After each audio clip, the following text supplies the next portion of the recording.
संबंध परक डेटाबेस विवरणिका। प्रचालन। मूल रूप से आरडीबीएमएस में दो प्रकार के प्रचालन होते हैं: अद्यतन, पुनर्प्राप्ति। अद्यतन। नीचे तीन प्रकार के अद्यतन दिए गए हैं। एक, प्रविष्टि। इसका उपयोग संबंध में एक नई पंक्ति जोड़ने के लिए किया जाता है। ये प्रचालन सभी निषेधों का उल्लंघन करने में सक्षम है। 2. विलोपन।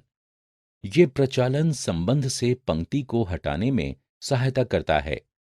विलोपन प्रचालन केवल संदर्भ अखंडता नियम का उल्लंघन कर सकता है। 3. संशोधित करें।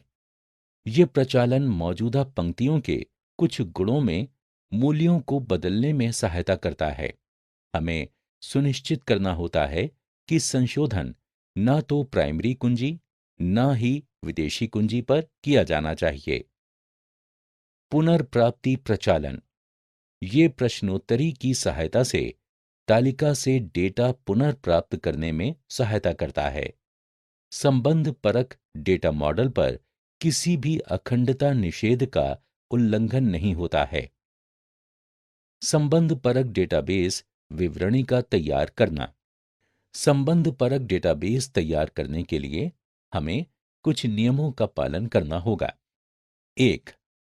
प्रत्येक मजबूत सत्व के लिए एक संबंध बनाएं।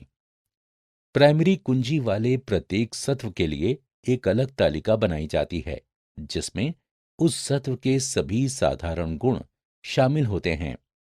हम या तो ऐसे सत्व के एक प्रमुख गुण को प्राइमरी कुंजी के रूप में चुन सकते हैं या साधारण गुणों का समूह चुन सकते हैं जो विशिष्ट रूप से इस सत्व की प्राइमरी कुंजी के रूप में पहचान करता है।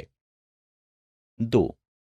प्रत्येक कमजोर सत्व प्रकार के लिए एक अलग संबंध बनाएं।